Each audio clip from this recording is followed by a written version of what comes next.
Salam, friends. We got it. Bye-bye. Okay, welcome back to part 2, and together we are together. Today we are with Denise, Deanna, Didi. Yes, and Let's go again. let's go. Yeah, there's a lot of gems coming your way.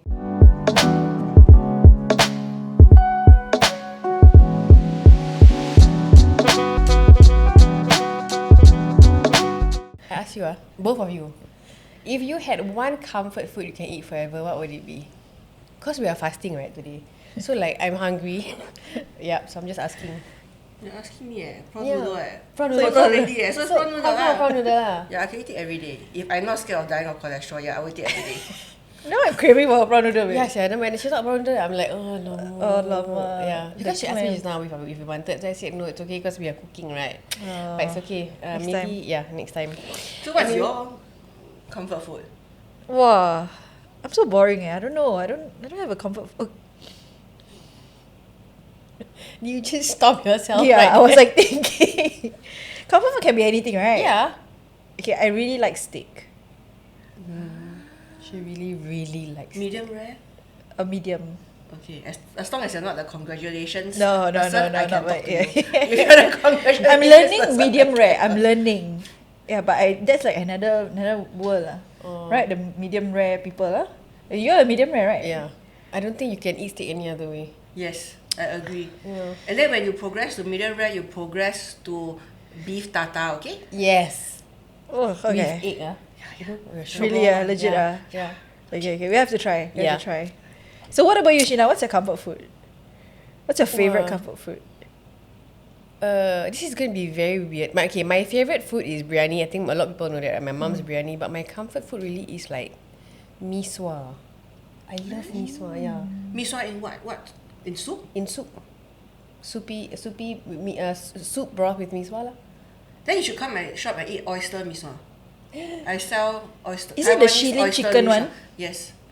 But Shilin not halal so I made it halal because I cannot go and order the Shilin chicken in Singapore, right? Yeah, so yeah, I told yeah. my chef that day when I was craving, right? That was when I was pregnant. So I was like, can you make for me oyster mee sua? So Okay, they I'm gonna really try whip it up. sia. Okay, we will try. Then I'm selling it now. Okay. So a lot of my food that I sell, right, is because I'm craving. That's a very good motivator, craving. Like, you know that, to be honest, I've never tried prawn noodles until yours. Really? Because there's There are not always many. lard, right? Yeah. But there's Yeah, not yeah. many halal versions also. Yeah, and then okay. The other thing that was that a lot of people tried to, I don't know if this is right or not, the Hokkien mee. You know, I don't know. So I don't know how it really tastes like because I've never had the Chinese one. Hokkien mee is which one? The one that got the laksa and the yellow noodle lah. And then it's Yeah. fried with prawn broth, lor. And then you have sotong, and then you have prawns, and then you have okay, sambal. okay. They eat sambal, yeah. Yeah, so we sell it too You do? with Why do you not know this? chicken skin, fried chicken skin to replicate the pork lard. So you know pork lard is crunchy, right? So yeah. Yeah lah. So there's a different. Yeah, you would know lah. Yeah. So in order to replicate it, I got my chefs to deep fry chicken skin and make it crunchy and crispy, so that it's sprinkled. So you on eat it with the Hokkien mee. wow, we gotta try. Yeah. I think we gotta go there and eat lah. Yeah. We always order. Not We nice have to go already. there. Must Yeah. eat there, eat panas-panas. Must eat there, exactly. Okay, now talking about her business. So, you were saying that it started because you were craving. Yep. So how tell us the birth of your prawn noodle. Wow, the birth 9 years ago, I started a store. But the thing is that it started way before as a home-based. I was a home-based business. So I know the struggle of home-based because I was a home-based business. I started because, like I said, I couldn't find a legit bowl of halal prawn noodles. Okay, so I was mad craving. It's my comfort food. It's my all-time childhood comfort food. I can remember when I was young, I would just stay in the kitchen and eat the prawns.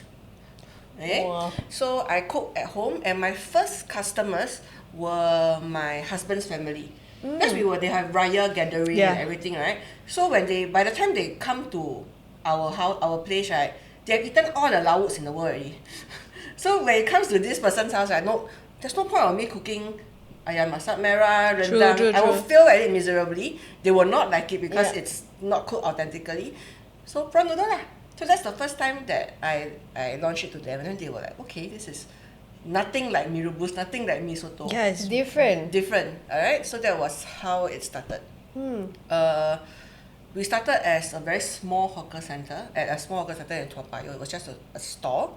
And then we expanded to 4 stores, but we closed down 2 in COVID.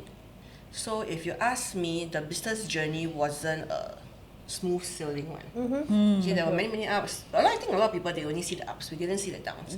We were so in red in the last part of COVID because the government keep prattaying. Remember, I don't know if you remember, 2 can die in, 5 can die in, 8 can die in. I'm like, make up your mind, man. Yeah. Okay, I can imagine lah. Yeah. And the struggles for businesses at that point of time, right? Especially. And then we didn't qualify for any subsidies because, or grants? No, because we were a sole proprietor. We were not a private limited. So they were only giving subsidies and grants to the private limited. So we weren't subsidized at all. We weren't given any leeway or whatever. So we were struggling, and then we were in debt.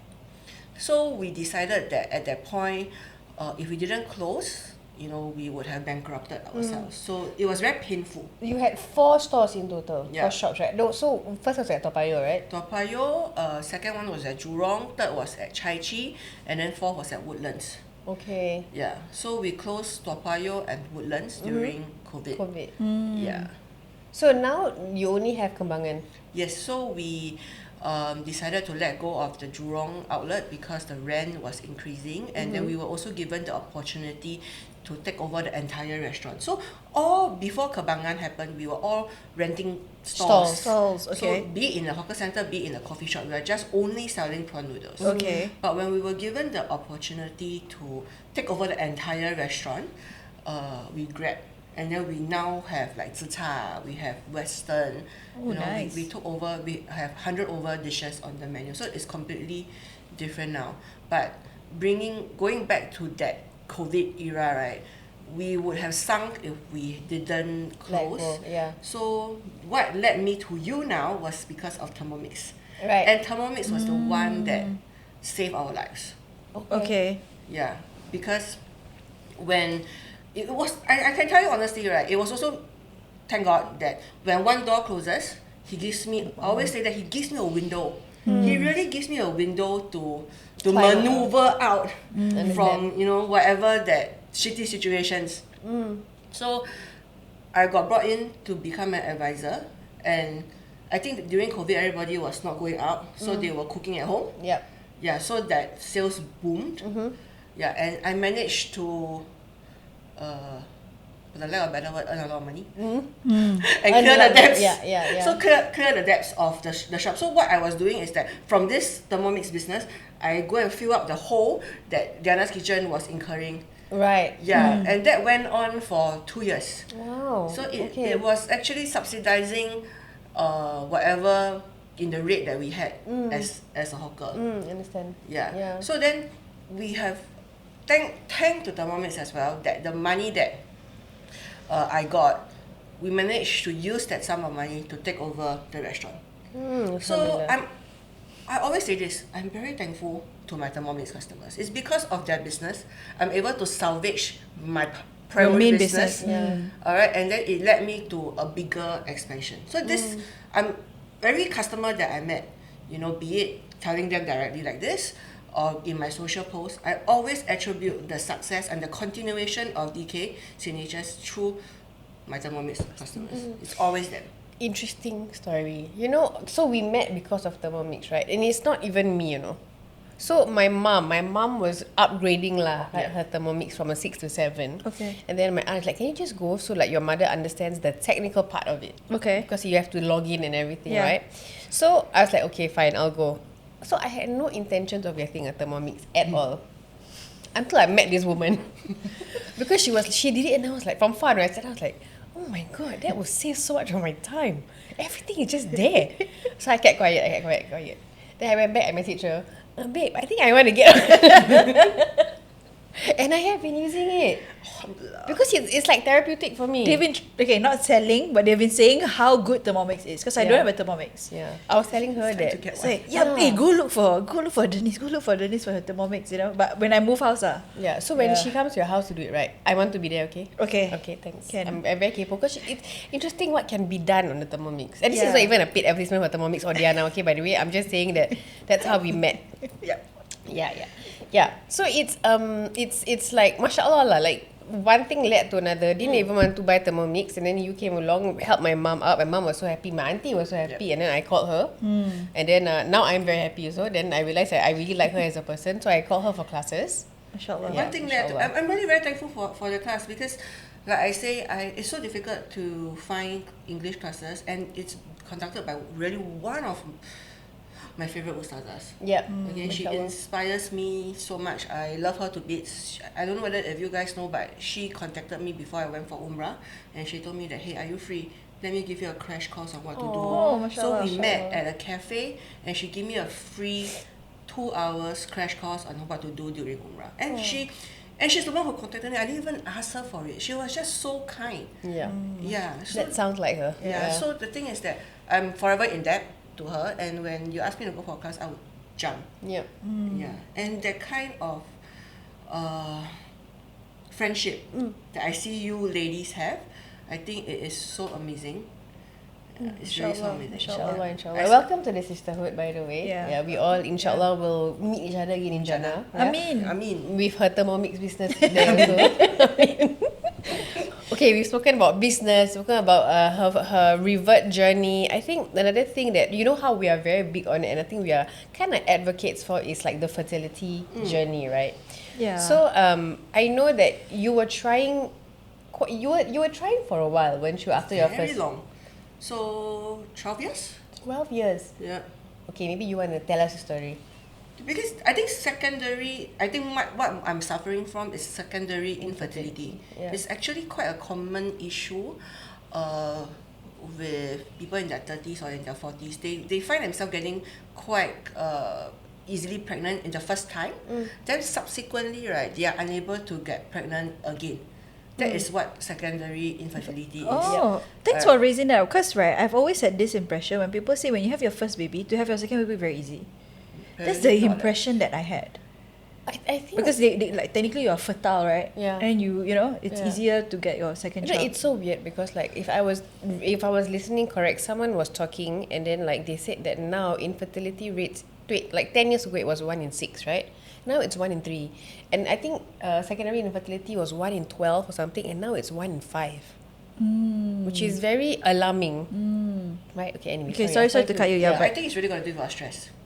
Really, yeah? Yeah, I think it's our stress levels, the food that we eat, the stress that we face every day.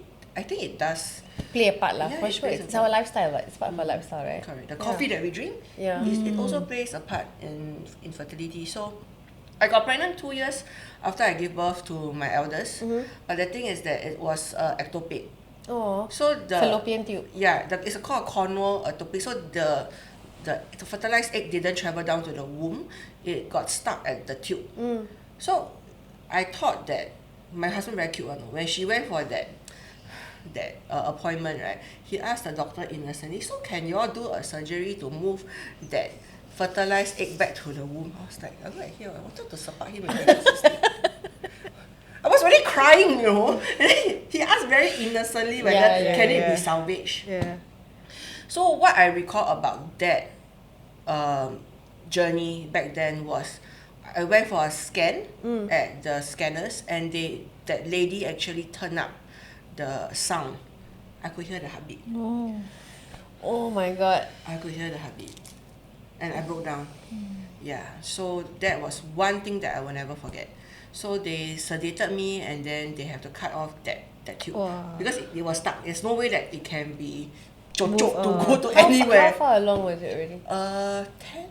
8 or 9 weeks, I can't remember. Wow. But yeah, it was below the first trimester. Yeah. Yeah. Oh man. So the doctor already said that the chances of getting pregnant again is quite, I mean, it's decreased lah because of one tube is missing already mah. Right. So we tried, because my husband is a smoker. Okay, so you know that smoking also decreases the Yeah. potency of the tepals. That's one. Yeah. Two is because I was very much overweight. Okay, this is a smaller version of me already. I was very much overweight, so I decided to go for IVF because in Singapore they say that 40 again the word the 40 the number. If you do it before 40, IVF is subsidized. If you Before do, 40? Yeah. If you do Okay. it after, then it's full rate. Oh. But as long as you get your foot in the door before you're 40, right? You Yeah. start your first consultation. Yep. That's considered as you get your foot in the door already. So it's throughout you'll be subsidized. subsidized. Yeah, correct. I Oh. think they've now recently raised it to 45 already. Oh, really? Yeah. Oh, I didn't know that. Yeah, because I think really They wanted our babies. They birth really rate's wanted very babies, low lah. yeah. Yeah. Yeah. Yeah, so at 39, I took my first IVF. It was so painful, the egg retrieval. I can record. It was like, it was scraping, I was like, Yeah. I understand that. yeah. Then they retrieve 3 eggs. No, 2 eggs, sorry. 2 eggs. Then I said, okay, go ahead, implant 2. I didn't want to keep, just implant 2. 2 weeks down the road, nothing. Okay, fine, never So mind. wait, so you implanted 2 the first time? Yeah. Was it a fresh or frozen cycle? Fresh. Fresh, okay. Okay, fresh. Then after that, that was in November. Then I tried again in May. Retrieved 3. Okay? Then I was very happy. 3 ma. More than the first round, like 3 there. 3 there. Then I waited. They said that they will send for fertilization. Correct. They will insert the... They tepal, cultivate lah, Yeah, yeah. cultivate. So that was on a Saturday, I remember. So I was expecting a call on day 3, which was on a Monday. So I was very happy. I was waiting for The good news, The embryologist. embryologist to call me. Oh. Miss Chu, I'm so sorry. I'm like, I'm so sorry, what? The 3 eggs did not fertilize at all. I was like, what? I was thinking throughout the week, you know what I was thinking? Should I do fresh or should I do frozen? I didn't even have the chance to decide. It just ended abruptly there and then that it didn't get fertilized. I was like, okay. I put down the phone. I didn't even immediately cry. You know what I do? I go and cook myself Maggi mee. Because I had been abstaining from all this processed food throughout that IVF journey. Yeah. I was like, okay, fine. I was going to eat that MSG laden food now. Yeah, comfort food, another one. Yeah, Yeah, understand. that Understand. Yeah. Yeah, so that was the...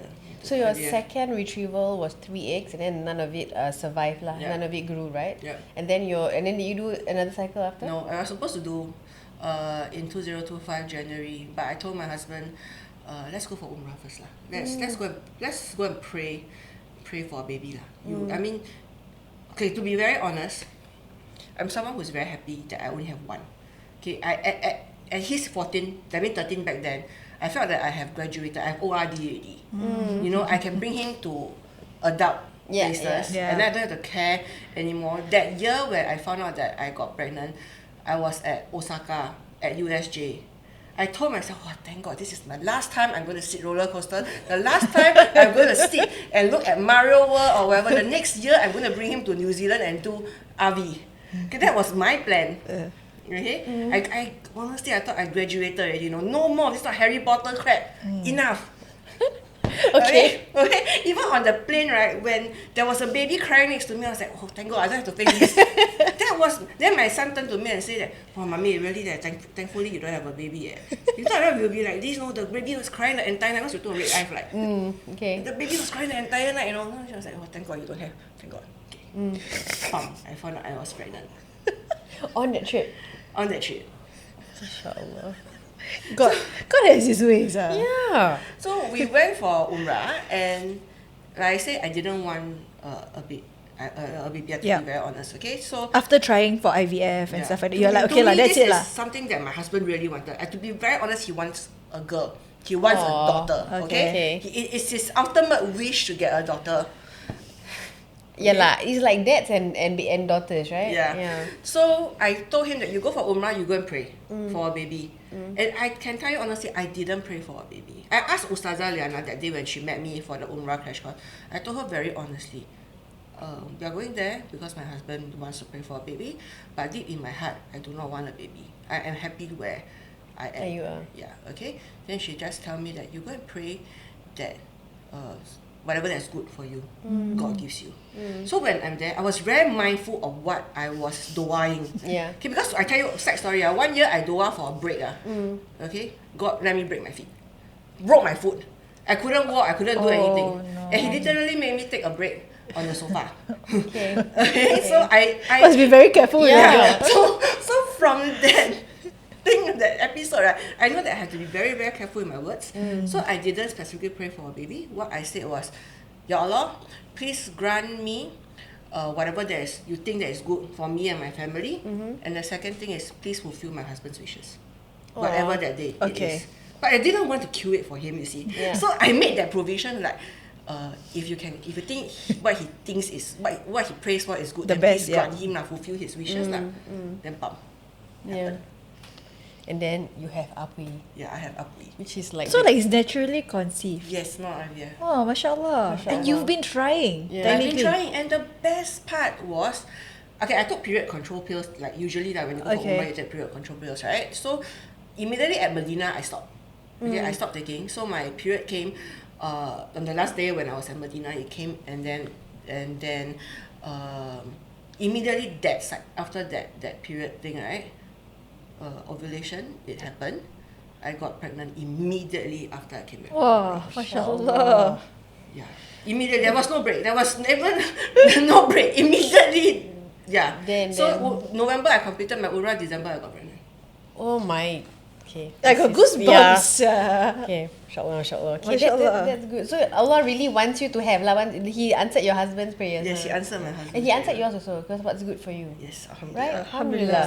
And then you have like these gorgeous, like, oh my god, when I see him, I want to bite his face. He's with Sab now, no? Oh, is it? Sab took him to the parents-in-law house. Now I'm supposed to pay him out after this. I see, yeah. But we can bring him for classes, I'm just saying. Really? We have another friend who brings her baby also. When you like disrupt, No? No, so many babysitters. Yeah. I volunteer. They keep passing the babies around. So it's okay, you can bring Yeah. for classes next time. Yeah, I want to Okay. meet him. Yeah, he's so cute, babe. heavy, he's 12 kilos. And he loves Shihan, I don't know why. Really? Yeah. Aww. And my brother. Handsome. My god, Shihan, if you're watching this, don't be big-headed. Yeah. Okay. This was such an interesting like conversation. Like you're so fun to talk to. Yeah. When it's not about Thermomix recipes. But thanks for being open and like sharing all of Yeah. this. Because it's like really life journey. Like, would you ever imagine that you'll be at where you're at right now? No, never. I have always thought that I would be still working in a bank. To me, when I first started out in my career, I was working in a bank, and then I thought that I would be retiring there. I have never thought that I would have businesses. I've never thought that I would be a mother at 40. You know, this is a very strange journey. This journey is something that I have never thought of. But alhamdulillah, there's something that I need to share is that it's given to me at the right time. So, like for example, right, this baby came at the age where I am more available. Okay, I think he gives me this gift is because in the time where I have more time to spend with him, I'm no longer, fighting in the corporate world. I'm no longer doing a 9 to 9 job. Okay, and I spend my day with him, and then I can arrange appointments around him, around my boys. I can send the big one to school, and then I can go for an appointment, and then I can pick him up from school. So I really appreciate that this journey happened now. Yeah, and it happens in his timing. Yeah. Like the perfect timing for Yeah, the you, perfect right? timing. But this is like the target where the bullseye lah, where they say Allah is really the best of planners. Yes. Yeah. He didn't give it to me Mashallah. at 30, he gave it to me at 40 when we are more stabilized. My husband has his own business, I have my own business, and we are not doing a 9 to 5 job. It's not a corporate job. So he has days that he can be at home, he can spend with the kids. Yeah. Yeah. Yeah. Nice. So when you were Mashallah. talking about this, right? I mean, just to, to what do you call it? Like put things together, right? Bridge the gap. Get the bridge. Okay, what has the life actually taught you about surrender? Because technically, you like surrender it all, Yeah, right? Because you really did. her, you Yeah. you put in the effort, but you technically like you let God. Handle it, right? Yeah. Okay, but I'm still very Chinese in that sense. Okay, Okay, please share. let me tell you something. I'm not a racist. I married Yeah, a Malay. yeah, So I always must say this. I married a Malay, so I'm not a racist. But I have a very Chinese blood in me. You know when you say things like, it's meant for you, it will be for you, that kind of thing. But I believe in that, but I also believe in working for it. Not like sit here and Yeah. wait lah. No, I think even for us, we believe that if it's meant for you, it will not miss you, but you have to need put to in put the in the effort. Yeah. So I put in a lot of effort. Yeah. I am at that kind of very. My husband always say I got Chinese, but so much that it's like kiasu. It's kiasu. You're type A lah. You're just like go Yeah, lah. if I want it, okay, I go for it. So, but at the meantime, the same time, sorry, I learned this word. If rezeki, if it's meant for you, it will come from you. It will never miss It you. will never miss you. Yeah. So there were many instances throughout my business journey, especially the last few years. I learned that if it's really he blessed me with it, there's no way that I can run from it. It just drops from the sky suddenly, which you have never even anticipate, you never even wish for, but it just comes. Mashallah. Yeah. So like that is like the mercy that we face and we take for granted also sometimes, I feel, Yeah. So like we've had a long conversation, right? And it's been a very fun one, right? Maybe you can help us close lah by letting us know, right? One thing that like what our conversation today, right? One thing that people will take away from what we spoke about today. What is that one thing that you will say? One thing, wow. Hard lah. Yeah, we spoke so much leh. Yeah. Like sum it up lah on a whole. I'm doing your job for you. No, I want your point of view. My point. I know what I will say. Do you know what I will say? Okay, we all sum up lah on our own Yeah. version. We have our own portions, okay? Okay. Okay, I think to sum it up for me in this is one. I think what you say is true. Surrender to God. You have no idea when things will happen. Good things will happen, bad things will happen. But if you trust Him, I think the journey will be quite easy. Okay. There's no point to overthink. There's no point to be a control freak. There's no point to be a control freak. If you have done your best, you tried your best. If it's good, it will happen. If it's bad, it doesn't mean that. If it doesn't happen, it doesn't mean that It's a bad thing. Yeah, because it may not be a right thing for you now. Exactly. I believe in that too. Yeah. If He's not giving it to you now, He may be giving you in other forms or later. I mean, His perfect planning, perfect timing. Yep. Yeah. So no point thinking, no point overthinking. Yeah. Don't mind that, because you were saying about it. I'm just gonna ask you for one thing, okay? Yeah. Because I do have people and friends who were once in your position, right? So what advice can you give, right, to be able to arrive at where you're at? In terms of Like the religion, the faith, Like I mean, we do have friends who converted and stuff like that. Or like somebody reverts, or like, okay, they feel far from where I am to be that person that they should be, right? So what advice, if you could just give? I think the advice will be that He will open your heart in time. If you let Him open your heart will be open. I have a friend who is also a mualaf like me, and she recently tells me that she's not wearing a hijab, but she recently told me that her daughter wants to be a hijabi. Her daughter is 16, alright, and then she asked me, what will people say? That as a mother, I'm not a hijabi, but my daughter wants to be a hijabi. So I say, let them say whatever they want. Maybe it is through your daughter that your heart will be open, and then you can be wearing the hijab like her. But don't object to it. Guide her, buy her the clothes that she needs, encourage her, and you will never know that she is that stepping stone to you finally covering it up. Yeah, mashallah. That's amazing, mashallah. So in time, I believe that if you convert and then you are a Muslim, right, no matter whether born Muslim or convert, if you allow it to happen, He will open your heart eventually. I mean, inshallah, yeah. That's so good, Like if you allow God to be in you, then Allah will be there. Yes, He will be there. Yeah. Like how she was saying earlier, right, and I also really believe this, like if you crawl towards Allah, right, He comes running for you. Yeah, babe. mashallah. Yeah, so just bear that in mind lah. You know what I mean? When we do what we do, right? Yeah. Anyway, like this has been such a fun thing. I think we need to call you back another day. Really? But Very boring, we man. call you back lah, but you must host with us. maybe you co-host 3 people, then we get another guest. Then it's 4 people. Yeah. Right? Maybe, Yeah. Inshallah. Okay, guys.